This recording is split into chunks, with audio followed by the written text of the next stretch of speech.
Good afternoon. It's just gone 1 o'clock on Wednesday, the 13th of August, 2025. Welcome to UK Column News. I'm your host, Charles Mallet. I'm joined by a returned Mike Robinson. Welcome to the programme, Mike. Thank you. And via live link, we have Patrick Henningsen and Sandy Adams. So welcome to the programme, both. Now, as always, a lot to fit into the programme, but we'll be dealing with the issues relating to the changes in the criminal justice system, looking at how the sky is to become further infested with drones, all in the name of progress, of course. A further and detailed look at the latest with regard to the Online Safety Act 2023, as well as an update on the situation in Lebanon. And following Friday's news, the latest on the Putin-Trump will they, won't they situation, as well as sources of funding for the wokery pervading the country.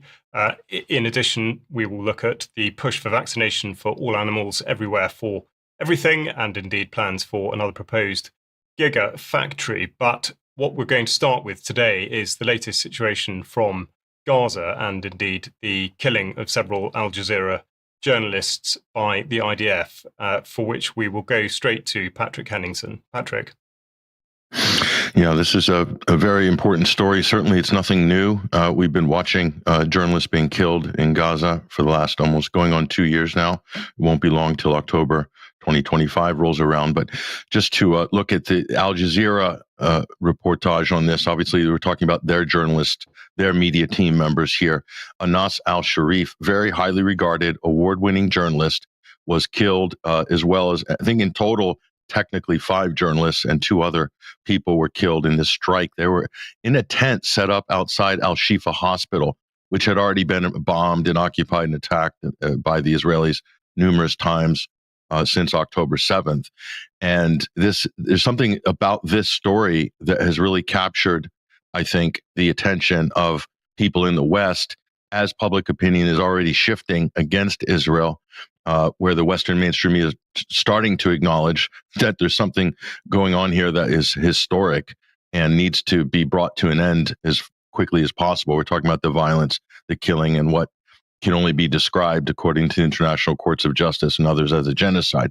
But here's a video posted by Anis and his team just before, just hours or days before they were killed by the Israelis in this strike. But we'll roll this video and listen to what he says.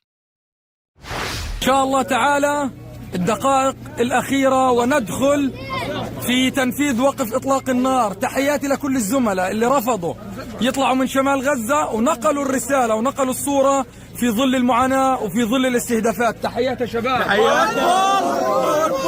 منورين. خذ الله يعطيهم العافية الشباب. عظيم جدا. Now, it may have been an older video previously around the time of the alleged short-lived ceasefire, but they're clearly marked as press. And what we're seeing in the reporting now, and we'll show you evidence to that effect, that they were targeted. And there were warnings from the Committee to Protect Journalists, as well as from other organizations, including the UN's own rapporteur on this particular issue. So there were multiple Reporters Without Borders, other organizations, that the Israelis were running a smear campaign against Anis, branding him as a Hamas journalist, and so forth. So they're basically justifying the killing of this journalist. Now let's look at the New York Times coverage on this, and this is important to point out how they framed this here. And if we look at what to know about Al Jazeera, the broadcaster targeted by Israel, and if we just look at the author on this, and this isn't just in this case, this is really for the New York Times across the board. Efrat Livni cut her teeth with the Jerusalem Report, an absolute partisan on this issue. And how she's framing it is basically Al Jazeera is having to defend themselves in the opening paragraphs of this report. Al Jazeera said the strike killed 5 of its journalists and denied Israeli claims that its reporters have ties to Hamas. And she goes on to basically, it's almost like has to make the case to defend. Al Jazeera needs to vindicate itself and prove that it's not, these reporters aren't terrorists or affiliated with terrorists. It's unbelievable. And we'll show you what happens when you put the shoe on the other foot. But here's the numbers. And if you look at this, Israel's killing more journalists than any time ever in history. This is from Brown University, Ivy League school in the United States. Look at all those wars. First, from the left-hand side, World War I and II, I think less than 100 journalists. Korean War, 1950 to 53, or, less than 30. Vietnam, slightly more, 60, 70. Then Yugoslavia, a little bit less, 40 something. Afghanistan, up towards 70, you could say. Ukraine, minuscule there, less than 30. And then we have Gaza, 2023 to 2025, 238 plus. That doesn't count cameramen, in some cases, drivers, people who are in support teams to the journalists. And mind you, no Western journalists are allowed to report in there. So what's actually going on here? Israel is preparing a ground invasion into Gaza. And they do not want anybody documenting what is about to happen. But this has been the policy straight through. They don't even let their own journalists in there, by the way. And so now they're killing all of the stringers that work for global mainstream media, as they have with UN workers and so forth. So that seems to be what the policy is here. Now let's look at this piece by Jonathan Cook. And this is just a stunning piece of journalism by Jonathan, who we've remarked before, award-winning journalist. Okay, the BBC helped kill Anas al-Sharif. Its reporting will kill more journalists. And the point here, let's look at what's said here by the BBC. Okay, this is what they're saying. They're positing in their report. There's a question of proportionality, says the Beep. Is it justified to kill 5 journalists when you were only targeting 1? Think about that for a minute.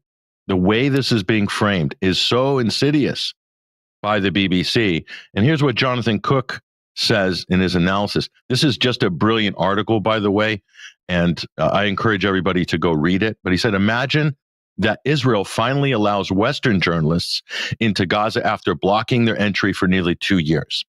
A team of 5 familiar BBC faces covering the region set up shop in Gaza and work out of an improvised studio inside the enclave, like a tent at Al-Shifa Hospital in this case. And he goes on. And then news breaks that their studio had been hit by an Israeli strike. And all 5 killed: Jeremy Bowen, Lisa Doucette, Yolande Nell, Lucy Williamson, and John Donison, the author of this particular piece that Cook is critiquing. Now, just imagine the uproar. What would be the reaction from the West? And here's what the reaction would be. So it's Jonathan Cook saying, in short, the British government and a servile BBC that regurgitates its positions have the blood of al-Sharif and Gaza's other journalists directly on their hands. They helped kill him. And in reporting his murder, they are ensuring that more journalists in Gaza will be murdered in the days, weeks, and months to come. And the analysis goes on to just show how insidious this terrorist label can be, that's just applied so arbitrarily by Israel and by extension by the British and the US and European governments to basically justify killing pretty much anybody that is insinuated as being connected to Hamas. You have to remember, Hamas is the elected government. They're in charge of the administration of Gaza from the beginning of this crisis. So anybody that used to be a press officer for the Hamas government prior to October 7th, okay, and he makes the argument, this would be no different if Britain is implicated in war crimes in assisting Israel in the genocide, then all the BBC people that work for a state broadcaster for a government that's implicated in a major war crime, then what are they at that point? Are they terrorists as well? Or the BBC, could somebody say, well, they're linked to the British government, and British government's guilty of genocide, ergo the journalists are, fair game. That's the argument Cook's making. And it's quite a shocking and compelling argument. And again, just to go back to the article here, go to Jonathan Cook's Substack and do subscribe. I'm a subscriber to Jonathan, and read this. This is just an amazing piece. He does amazing work, but this is just something else. Now look at this. Okay. This is the National in Scotland. UK spy plane over Gaza as Israel killed journalists. So the implication here is the UK government involved in their overflights, which take off from RAF Akrotiri in Cyprus, and then supplying all the information and data over to Israel.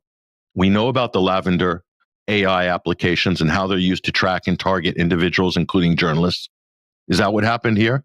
Well, here's Matt Kennard, and he's been reporting on this and done excellent work on this particular subject here on X.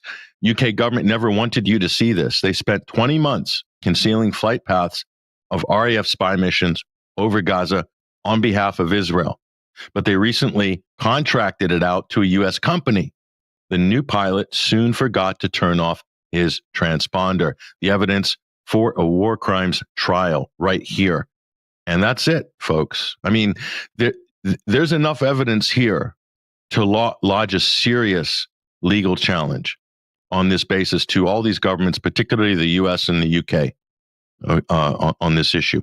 And we've compiled a lot of the documentation of this, including PDF documents and so forth. So if you want to deep dive, go to 21stcenturywire.com. Anas al-Sharif, unyielding voice for Palestinian justice, will not be silenced, and that's up there on our website. So I do encourage people to go there for more details.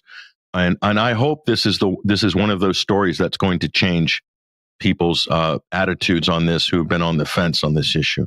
Let's hope so. Yeah, Patrick, thank you for that. And I just want to briefly demonstrate the sheer hypocrisy of the UK regime, particularly if, as you suggest, and as others are suggesting, they were directly involved in this operation. So let me just bring this on screen because when it was set up by a previous, it was set up by a previous regime. Sorry, let's go back. The National Committees for the Safety of Journalists. Sorry, I'm getting this wrong at the moment. Here we go. The National Committee for the Safety of Journalists, I should say, still exists. It's currently headed up by Jess Phillips, MP, Minister for Safeguarding and Violence Against Women and Girls in the Home Office. And yes, okay, I hear you all saying, but that's only for the protection of UK journalists. And there's a certain amount of hypocrisy in that in itself.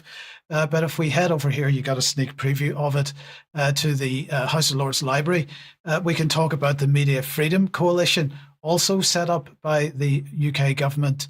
And it is a group of 51 countries that the British regime led, which advocates for media freedom, the safety of journalists, and specifically holding those who harm journalists to account. So is the UK going to hold itself to account here? I don't think so. Now, Israel's not part of the Media Freedom Coalition, as we might expect, but the UK is absolutely still a member. So, Patrick, very briefly, I mean, what are your thoughts on that? Well, first of all, the Media Freedom Coalition, I think this was promoted by, at the time, Lord Ahmed, if I'm not mistaken, a few years ago, Amal Clooney. This is when Jeremy Hunt, I believe, was right. Yes. the secretary at the time. And they did this while Julian Assange was incarcerated in a maximum security prison, Belmarsh. One of the world's most decorated journalists was being held without any charge, basically without any legal due process, arbitrarily, and eventually got out. But that's when they launched that. As they locked up Assange, they launched the Media Freedom Campaign. And I spoke about that publicly at the time, and others did as well, just to point out the sheer hypocrisy of it. Talk about a double standard. It's not even worth commenting on. So, I mean, you just have to look at the record of these governments who are pushing these. These are just public relations, things to put out to make it look like they're friendly to the press. But at the end of the day, when it comes to national security and hardcore geopolitics, all this stuff goes right out the window.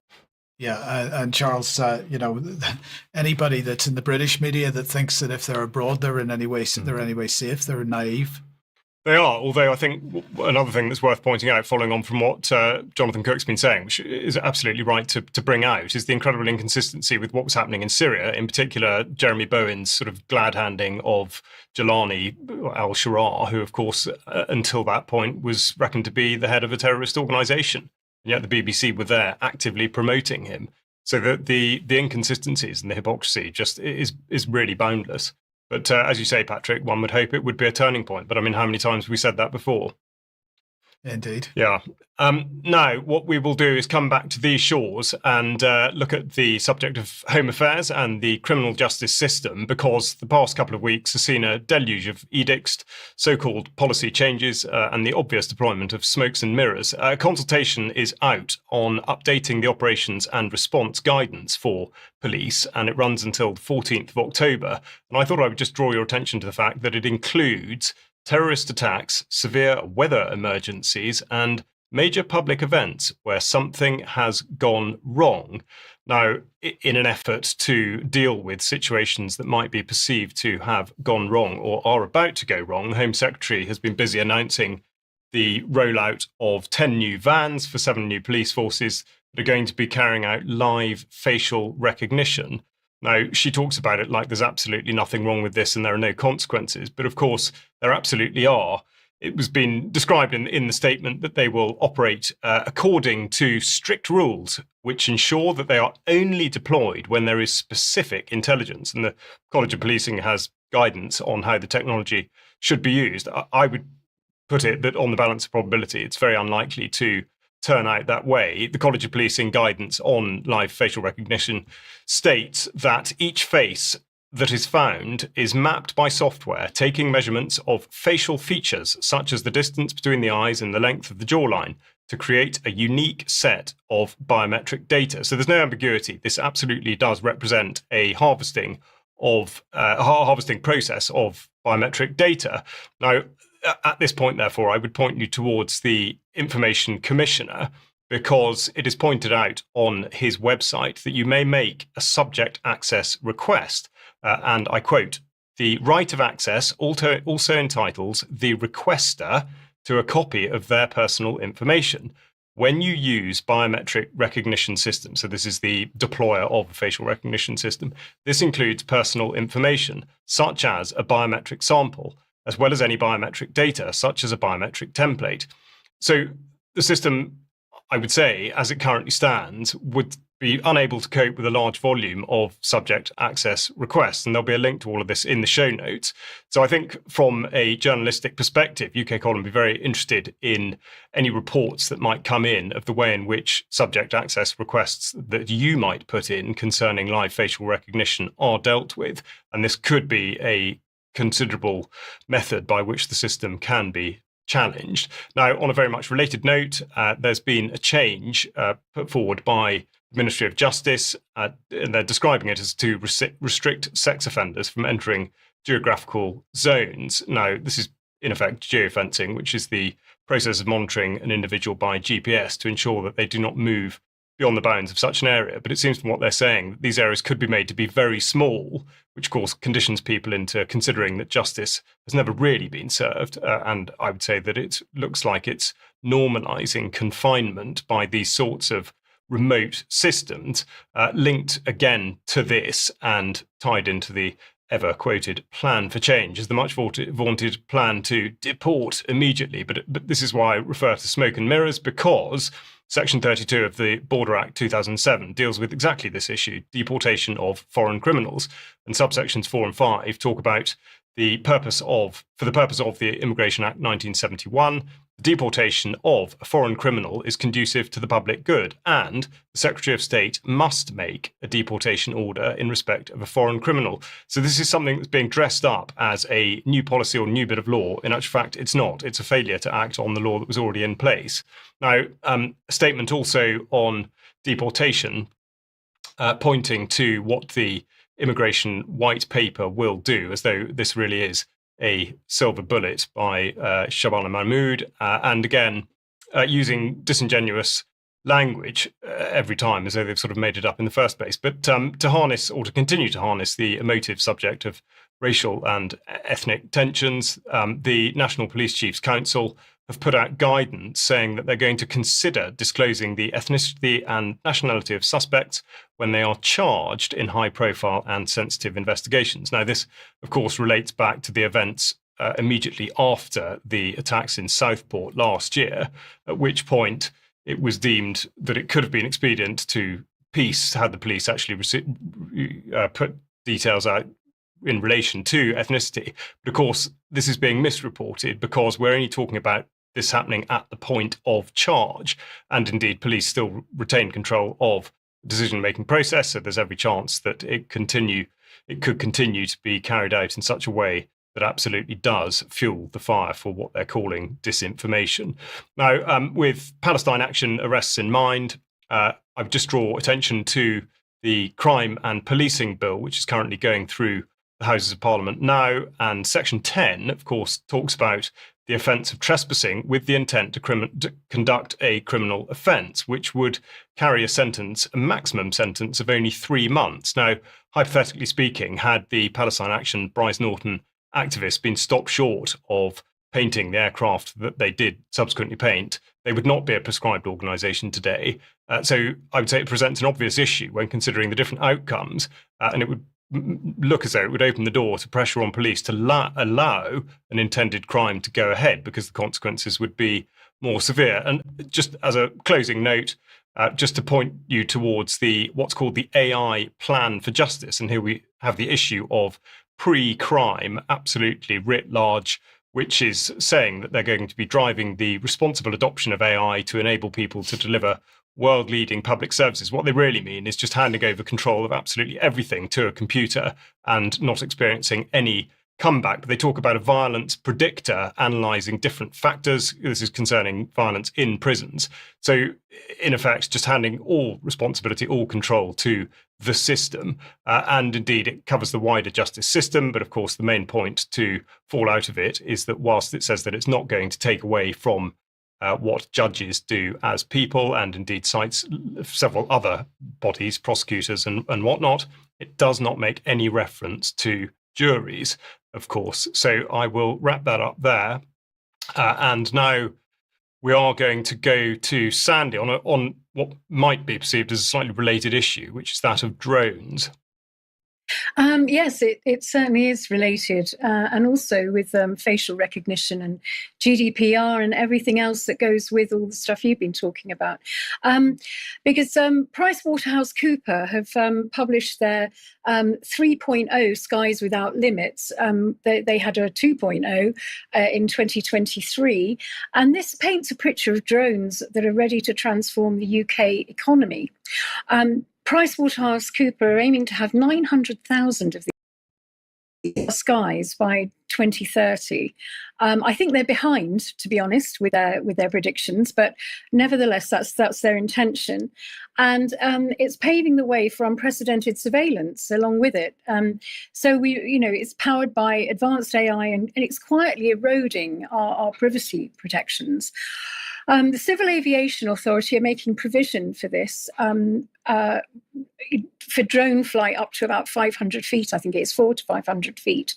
And Amazon have now got contracts to do their deliveries with drones. So that's going to knock out a whole load of delivery drivers and jobs in the UK. And they say that this is going to promote jobs. I can't see it somehow. PricewaterhouseCoopers' latest study shows major breakthroughs. Drones are now flying beyond visual line of sight for many monitoring purposes. Agricultural drones are spraying crops and mapping farmland and promoting agritech. And they're being used in surveying and all sorts of things, which I think there's a valid use for drones. I'm not saying there isn't, but the issue is it's the quantity of them, and that they will be surveilling us at the same time. So, for industry, it may be progress, but for the people, it could be a big red flag. Every one of these drones can be fitted with high resolution cameras, thermal sensors, and even facial AI recognition.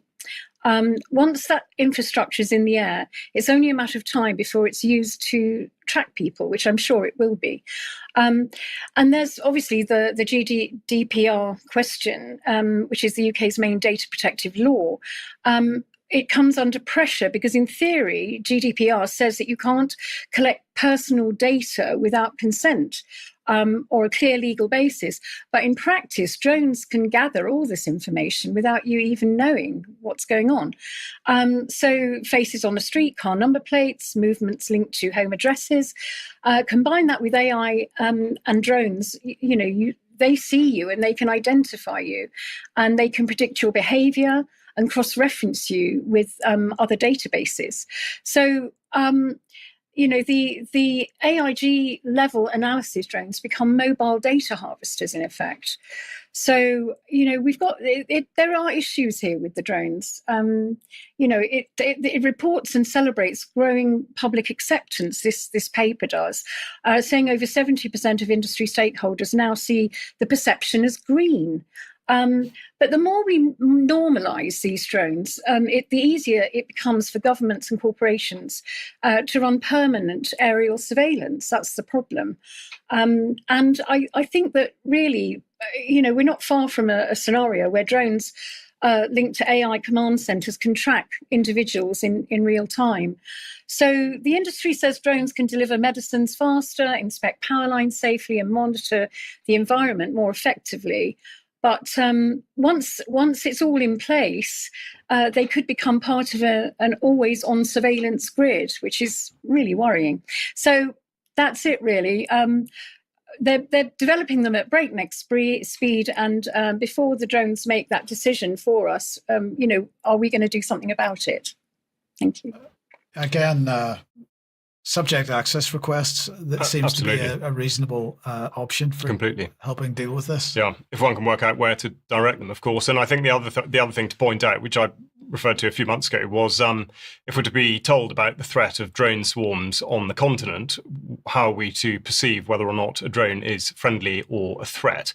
And I think that might be coming into play. Now, whether or not you're a member of UK Column, I hope that you are making best use of the website. But if you're not, we'll have a quick look at where you can go to find out what you need. And indeed, at the top right of the homepage is a search function, which I would encourage you to use. I would also make sure that you use the sections and indeed take a look at the comment, because there is absolutely enormous amounts of information there and a great place to start whatever it is you might be researching.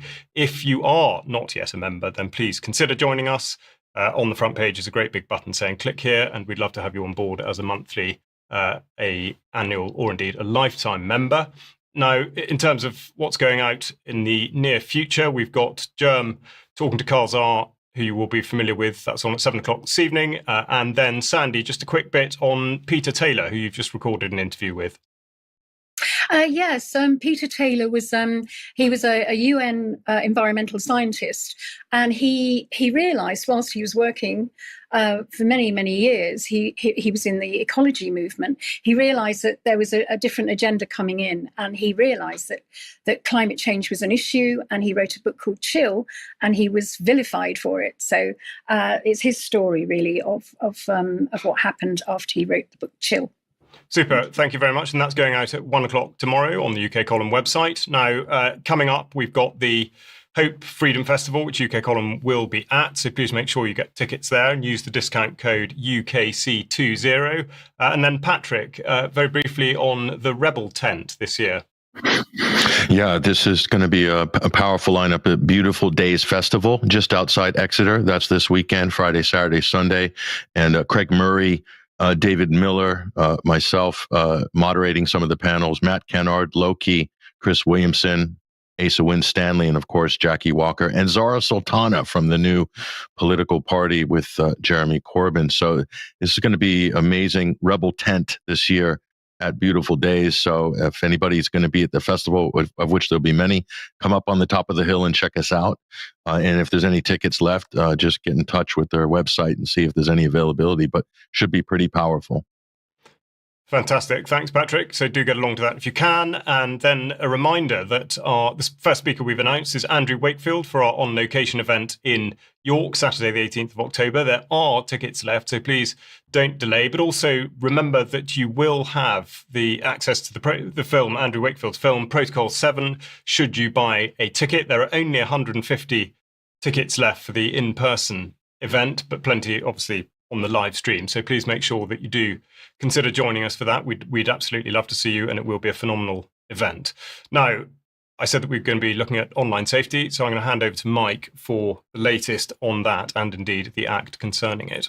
Thank you, Charles. Right. So on the 22nd and 23rd of July, the High Court in London heard a legal challenge brought by the Wikimedia Foundation against the categorization regulations of the Online Safety Act. Now, the Wikimedia Foundation says it shares the UK government's commitment to promoting online environments where everyone can safely participate, but they're complaining that the fact that they are likely to be made a so-called Category 1 organisation under the Act, and that would, quote, undermine the privacy and safety of Wikipedia's volunteer contributors, expose the encyclopedia to manipulation and vandalism, and divert essential resources from protecting people and improving Wikipedia. For example, they say the foundation would be required to verify the identity of many Wikipedia contributors, undermining the privacy that is central to keeping Wikipedia volunteers safe, in addition to being able to being exceptionally burdensome. This requirement, which requires just one of several Category 1 demands, would expose contributors to data breaches, stalking, lawsuits, or even imprisonment by authoritarian regimes. So, in other words, they're not happy that the age verification requirements would expose the identity of Philip Cross, perhaps. And I want to be clear here. As much as I believe that Wikipedia is completely compromised and is as far from objective as it can get, they are correct to raise these concerns. And I would very much like to know the identity of Philip Cross as much as anyone else who's been on the receiving end of his propaganda, but they were absolutely correct to take this to court. So I'm certain that everyone, or sorry, I'll rephrase that. I'm certain that very few will be surprised that on Monday this week, the High Court dismissed the Wikimedia Foundation's court case, but not without caveats, because according to the statement from the Wikimedia Foundation, the judge recognized the significant value of Wikipedia as its safety for users, as well as the damages that wrongly assigned Online Safety Act categorizations and duties would have on the human rights of Wikipedia's volunteer contributors, they say. The court stressed, they say, that it does not give Ofcom and the Secretary of State a green light to implement a regime that would significantly impede Wikipedia's operations. And they said that they could face legal repercussions if they fail to protect Wikipedia and the rights of its users. In order to achieve that outcome, the judge suggested that Ofcom may need to find a particularly flexible interpretation of the rules in question, or that the rules themselves may need amendment in Parliament. Now, we should note that the first categorization decisions from Ofcom are expected later in the summer, so this is not a done deal yet, and perhaps this court case will still have an effect on that decision. But of course, the justification for all this is keeping children safe. This is a lie which gov.uk repeats for everything that it's doing. And my question then is, why are they talking about this approach when the bigger risk to children is adults accessing sites aimed at children and those adults posing as children themselves? Just to reinforce this, the National Crime Agency estimates that there are between 550,000 and 850,000 people in the UK who pose a sexual risk to children as of 2024. And so I want to then highlight the US-based National Center for Missing and Exploited Children, because they have recently published their latest cyber tip line report covering up to 2024. And they noted that last year they received 546,000 reports from tech firms of adults across the world soliciting children. That's a 192% increase from 2023. And I think that's probably more to do with the fact that these are being reported much more often, more than anything else.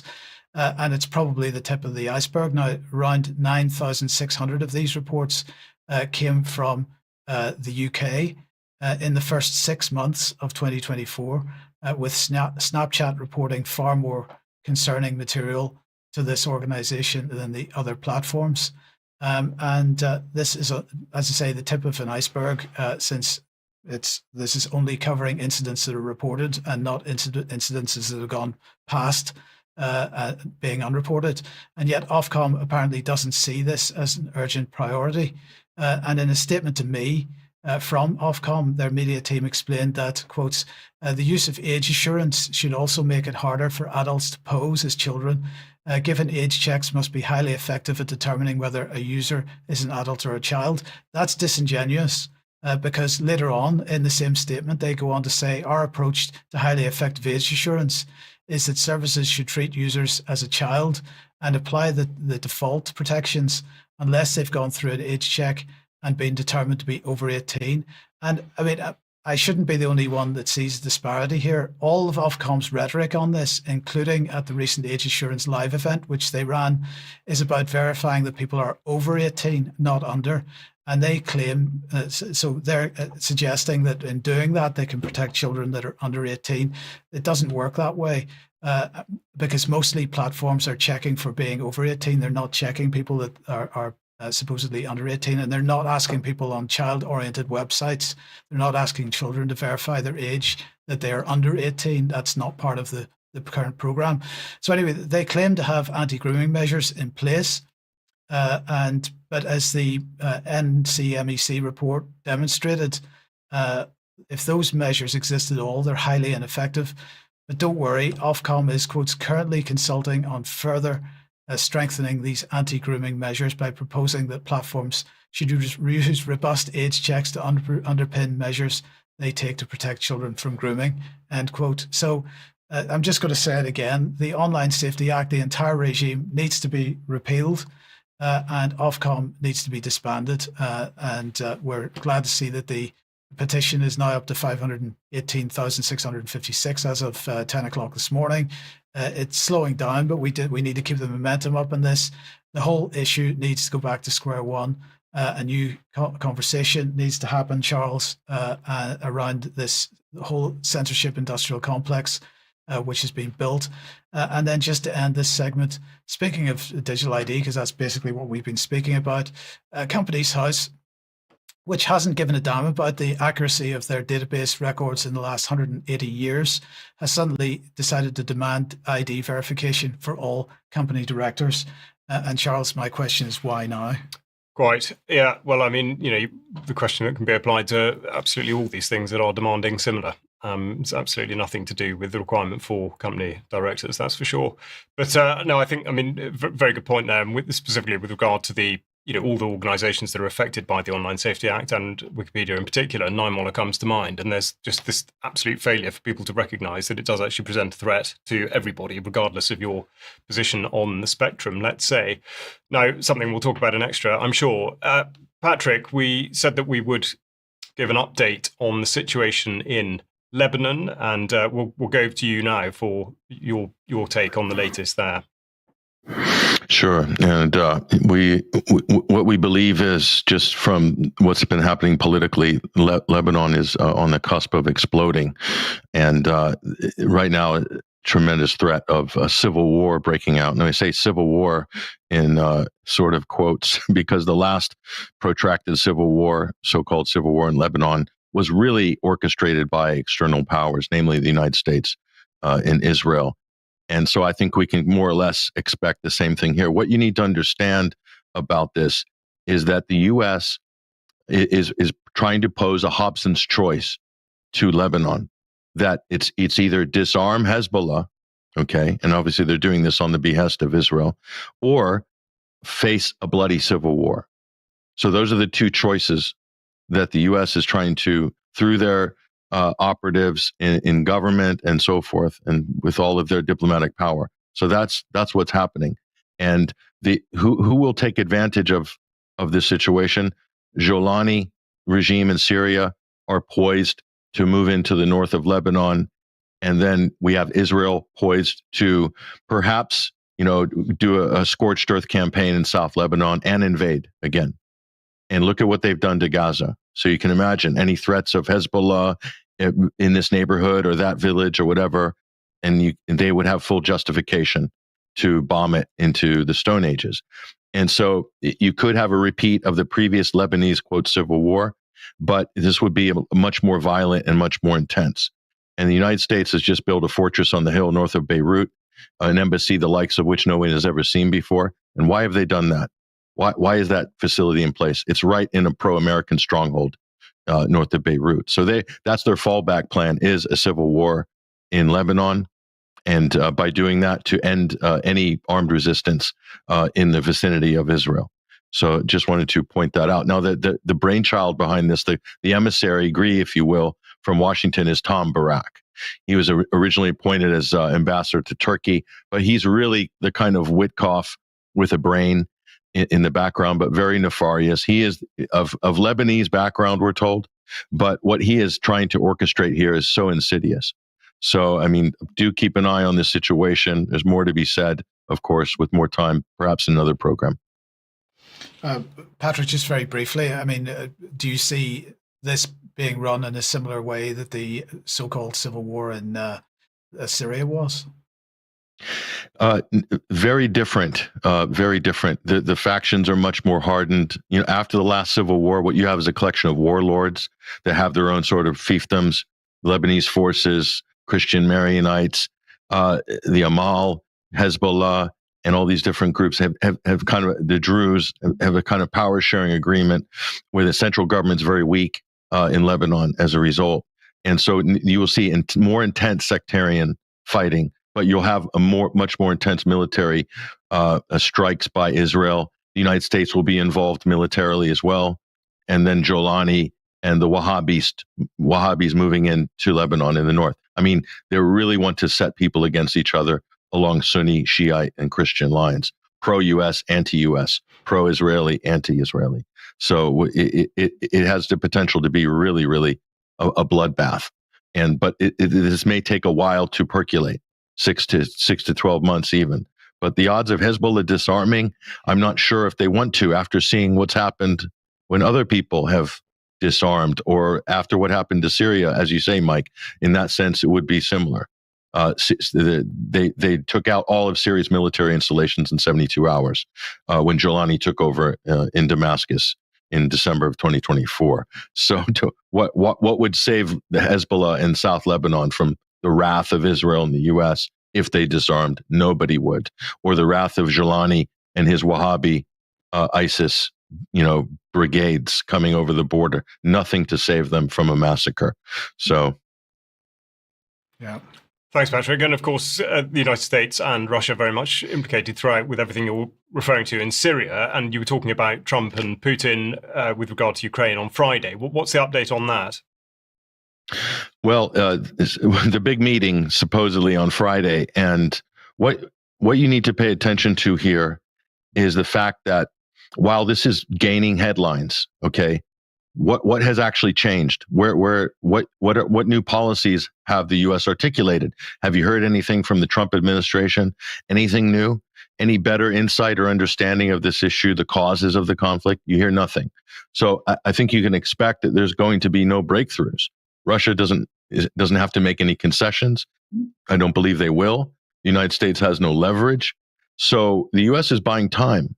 The question is, what are they buying time for? Another sneak attack, perhaps, like with the Istanbul negotiations just a few months ago, a sneak attack that came. And Trump can't guarantee Zelensky is going to sign on to any deal and the hard right in Ukraine. He can't guarantee the Europeans are going to abide by any agreements, even in principle, nor the UK. The UK and Europe, they have other plans for Ukraine. So does Zelensky. They want to keep this conflict going. That's clear. So what's going to be achieved in Alaska? My prediction is very little. But what's Russia doing? Russia is potentially playing the U.S. By their own game, in a game of chess that Trump may very well find himself checkmated by default, because Russia is in the ascendancy militarily on the ground. They're making advances, and they could easily throw the Ukrainian political situation into chaos by playing along with this Trump gambit. And so Trump might think he's getting something out of this, some movement towards, better ratings for resolving the Ukrainian conflict. But Russia could very well be sending the Ukrainian and the U.S. political position into a tailspin here. And we'll be there to mop up the mess the way that they see fit. So we'll see what happens. Thanks very much, Patrick. And we'll see how that plays out, as you say, and also very much worth pointing out there can be no guarantees. Now, switching subject, you'll all be able to bring to mind, whether you're listening or watching, various woke policies. But the persistent question is, where does the funding come from? And Sandy is going to be dealing with some of this right now. Thank you, Charles. Yes, I mean, I've been looking into this, as have others, and I'll mention them later on because they have to be credited for some of this research. But it would seem that the UK, our taxpayer, is funding some of the woke NGOs and charities that are literally, I mean, I'm looking at it as ideological subversion. I mean, it's you can't describe it as anything less.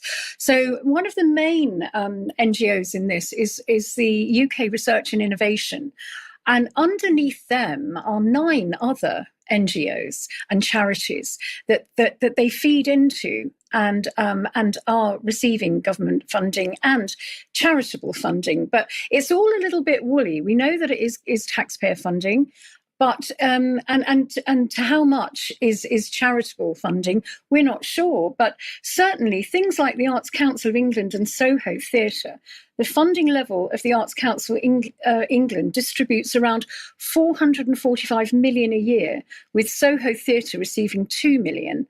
And they put on theatre performances, like 52 monologues for young transsexuals. And it shows them urging the audience members to check their privilege at the door. This is quite controversial, really. And then you've got academic and cultural research, 811,000 for a study on the sustainability of Romani Gypsy lifestyle, 1.5 million for research into white centricity of folk music, multiple other grants such as coloniality studies and feminist rituals, witches casting spells, and porcelain as a critique of white supremacy. Those are all flagged for taxpayer funding.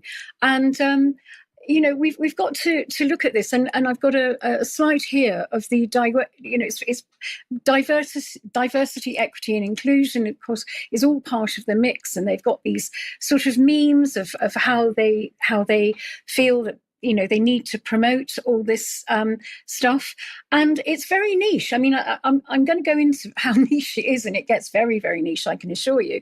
Now we're looking at this one, which is the gay porn. It's the Europe that gay porn built, 1945 to 2000. Now, this man, he's got a research project. He received funding from the Arts and Humanities Research Council, which is under the UK Research Council, and he got funding for nearly £1 million. It's £841,830, and he says, "I'm a queer cultural theorist of the body. My research draws from queer studies, media studies, visual culture, and cultural studies to investigate the ways in which the queer body has been produced, policed, and contested as a political site of creative and effective sexual world-making in modern and contemporary cultures." Now, if that isn't a bit of a word salad, I don't know what is. But he received a heck of a lot of money to go and study this in Holland.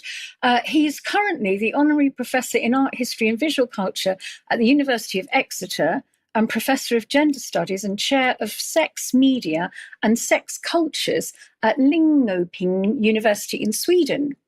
And his monograph is Bareback Porn, Porous Masculinities, Queer Futures, and the Ethics of Gay pig masculinities, whatever that is. I've no idea, and I don't really want to know, to be honest. So all of this is coming out of funding. And do the British taxpayers know about this? And would they agree with it if they did? And they've got things like Pregnant Men, an international exploration of trans male. This academic project, listed via the UK's research councils, explores how laws and policies affect the health and needs and experiences of trans men, especially around pregnancy, healthcare interactions, and reproductive decisions. So we're looking at a lot of money here that's sloshing around, and those NGOs that are underneath the UK Research Institute, apparently it's about 900,000 of them. 900 million is going into these projects. Now we've also got the Galatea Theatre production, which was John Lilly's play in LGBTQ focused performance, which was again, it was a Arts Council funded project, the Diverse Solariums, and it's centering on marginalised communities in the contemporary performance of early modern plays, focusing on Shakespeare being a little bit too white and they said pale and male, I think they called it. And this is what the Emma Franklin, she was the director of Galatea. She says, as LGBTQ people, our histories are often erased or confounded to fit the narrative of cis-normalized patriarchal society. A play like Galatea should radically alter our attitude towards queer identity today. Now, this isn't designed to trans bash or gay bash, but we have to look at how niche this is and how much people would actually agree to all this. Now, somebody who's doing a lot of research into this is a lady called Charlotte Gill. Now, I'm going to mention her because she has done a big deep dive into it. Do go to her Substack and support her. And she says there's lots of them. They're the charities are the main drivers of open borders. There's lots of them, and they're incestuous and self-perpetuating. Private and state funds are problems. Some charities end up directly receiving taxpayer funding, e.g. being funded by taxpayer-funded charities. It's a racket. And I think this really doesn't deserve scrutiny. We've got also another Substacker is Lewis Blackpool, and he's doing a big deep dive. He's done lots of FOIs into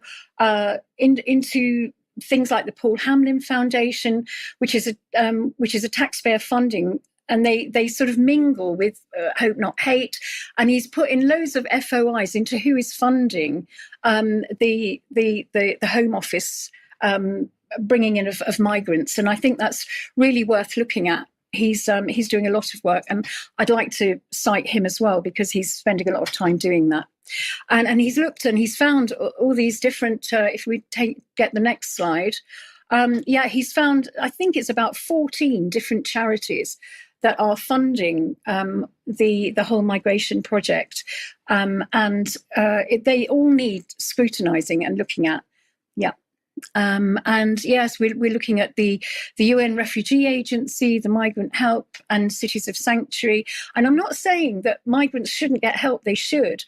But at the moment, it's volume and speed that's coming through, and we have to look at this ideological subversion that's going on, because they all, both UKRI and Sanctuary Cities, they use our theory of change, and it's a change agent sort of model.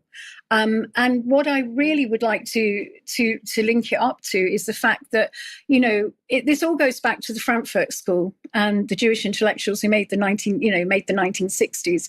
And I'd like to quote Yuri Bezmenov, who was the most amazing guy. I don't think he's not alive anymore. But anyway, he was a former KGB spy, but he spoke lots of words of wisdom and also warning.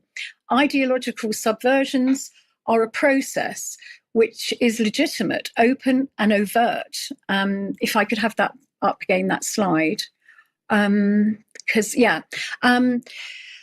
It takes 15 to 20 years to demoralize a nation. The important thing is to keep them in a state of ignorance. Once society is demoralized, facts no longer matter to them. And I have to agree with him. And, are we paying for our own demise? And I think it needs scrutiny, definitely. Absolutely right, Sandy, it does. And thank you very much for that. Patrick, if I may, just invite you to comment quickly, particularly given the remarks of Yuri Bezmenov quoted there.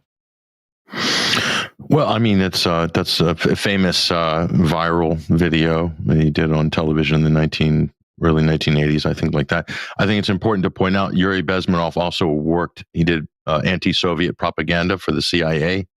So you also have to look at it in that context, is what he said. It's been repurposed in today's, I guess, alternative media milieu as anti-globalist or something like that.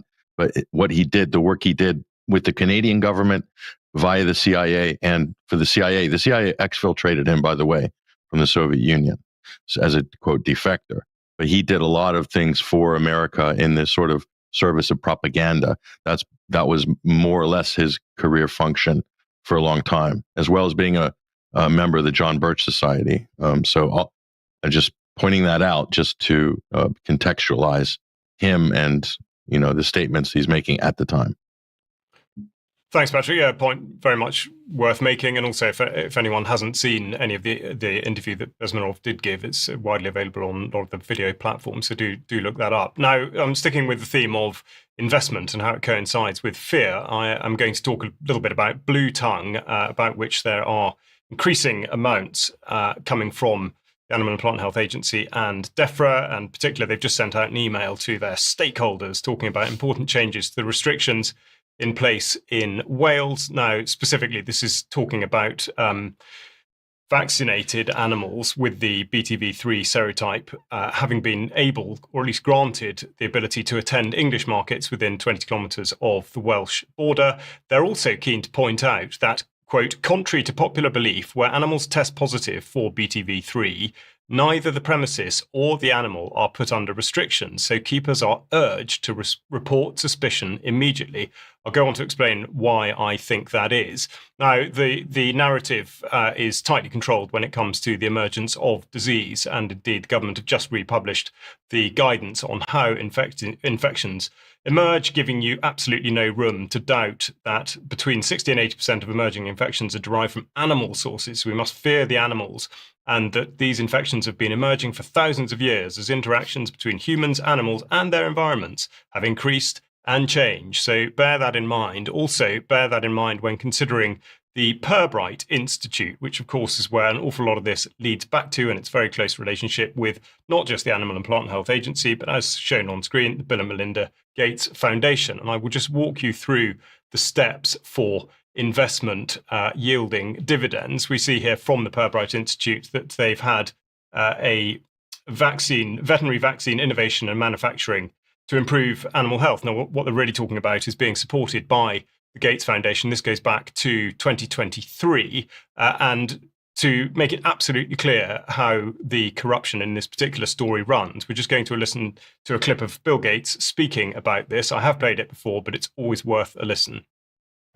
Invested $10 billion in vaccinations over the last 2 decades, and you figured out the return on investment for that, and it kind of stunned me. Can you walk us through the math? Well, it's pretty impressive that when you take these vaccines, get them to be very inexpensive by making big volume commitments, have that right relationship with the private sector, get the delivery system so they're really getting the coverage out there, you literally save millions of lives. And 20 years ago, when we created these new multilateral organizations, Gavi for the vaccines, Global Fund for HIV, TB, and malaria, we didn't know they'd be successful. They've gone through lots of challenges about making sure the money gets there, making sure the efficiency is right. But as we look at upcoming replenishments for those, and we've got so much distraction politically that the international needs like this could get eclipsed if we're not careful. We see a phenomenal track record. It's been $100 billion overall that the world's put in. Our foundation is a bit more than $10 billion, but we feel there's been over a 20-to-1 return. So if you just look at the economic benefits, that's a pretty strong number compared to anything else.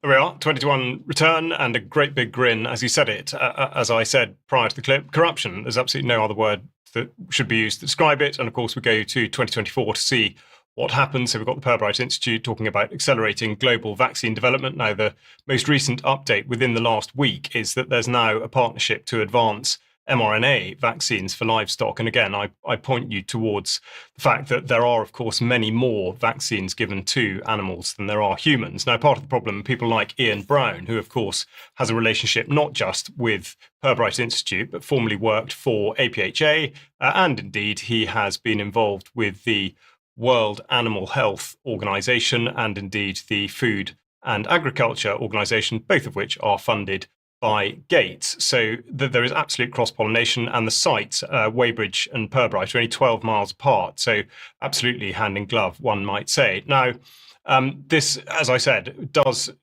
shift the focus away from slaughter on suspicion. And I point you towards the vaccine guidance, and in particular the market authorization. Just a reminder that these vaccines were authorized under exceptional circumstances. So, of course, we're moving away from slaughter on suspicion because we are able to vaccinate everything. And it's a driver of great profit and, of course, comes with much greater element of control and surveillance. Now, on a related note, in terms of the lack of due care and attention, I would just point you to some of the scaremongering that's going on from the BBC and indeed the government about chikungunya, supposedly delivered by mosquitoes, and indeed a warning just now that they've had to withdraw a vaccine following very rare fatal reactions, which will sound very familiar.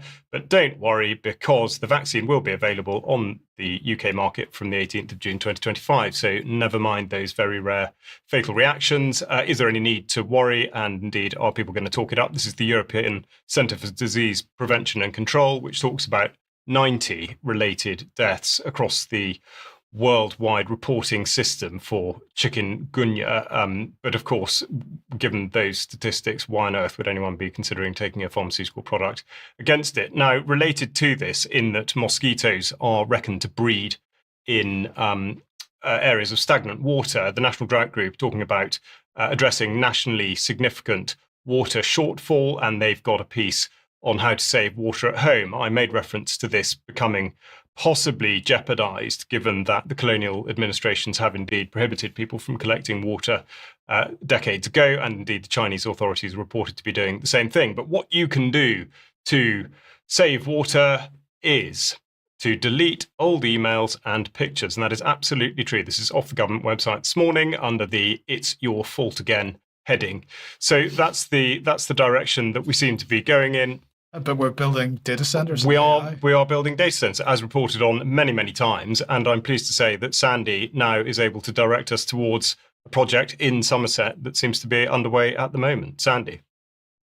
Yes, I mean it's been built for the last 2 years or 3 years actually. I think it started quite a while ago, and it's called Gravity, and it's a smart campus. It's a major gigafactory. And they want to create a battery, it's a battery factory.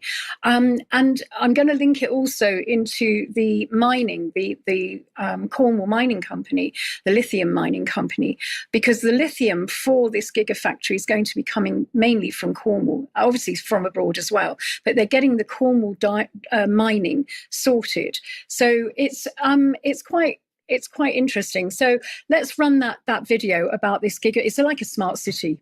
Yeah. If we can run that, please. Okay, the next one. Yeah. that is it. You know, no batteries, no transition, no lithium, no batteries.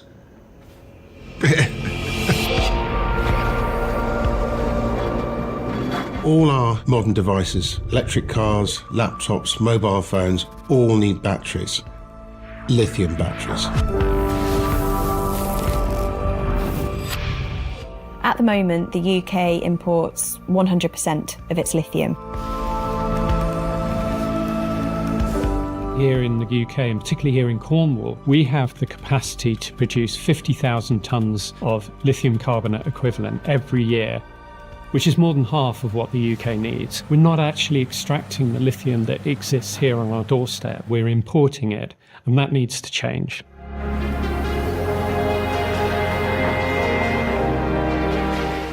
Cornish Lithium have the objective of producing lithium in a sustainable fashion. We have two ways of doing it. One is repurposing what's already there at an existing China clay quarry, and the other is to extract lithium from geothermal waters. We have a revolutionary way of extracting lithium. We've managed to achieve what we've achieved because we've got a world-class team and cutting-edge technology. Every tonne that we can produce here down in Cornwall, it means we're displacing a tonne that would otherwise need to be imported. Cornish Lithium is putting Cornwall on the map for lithium extraction. We are leading a modern-day renaissance of Cornwall's 4,000-year history of extracting minerals to develop a product which is essential to the energy transition.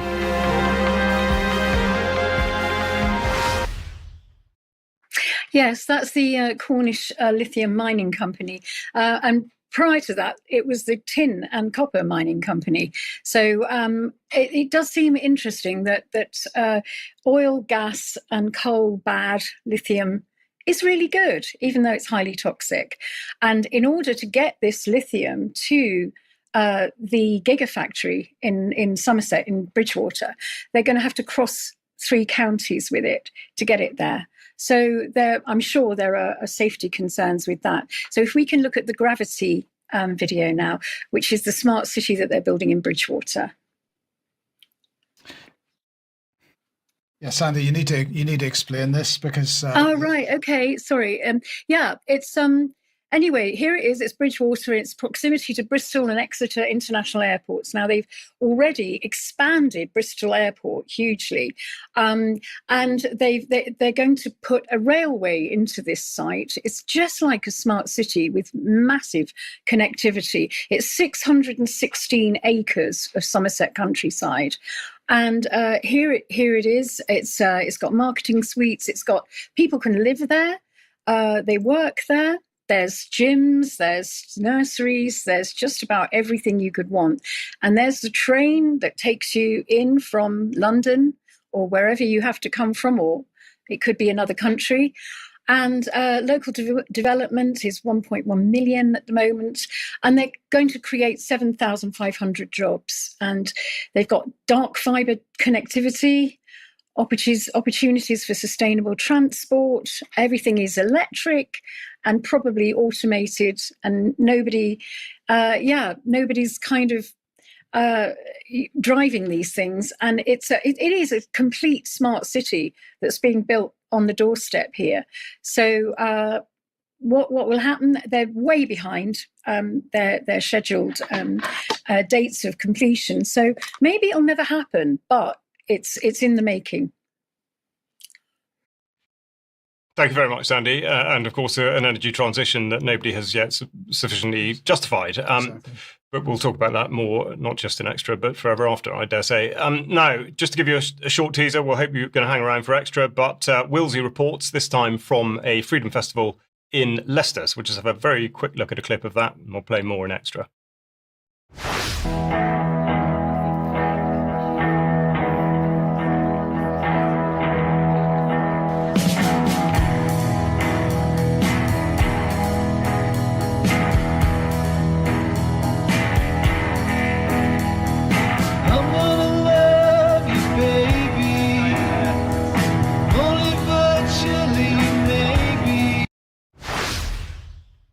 There are some more to come there on Extra. Now, we're just going to close out the programme by reminding you that although we at UK Column do take every care to get everything absolutely right. Sometimes it doesn't quite go according to plan. So what we're going to do is cast our eyes back to a year ago and see how the news programme began as it was then. Yeah, I don't even know what the bloody day is now, 14th. Get it wrong, we can edit it. 14th. Yeah. All day. Right. Good afternoon. Today is the 14th of October, 2024. We are 20 minutes past 1. And welcome to this special edition of UK Column News. We had some technical problems. Brian, hang on. It's August. You said October. Sorry, I think there just might be one confusion too far.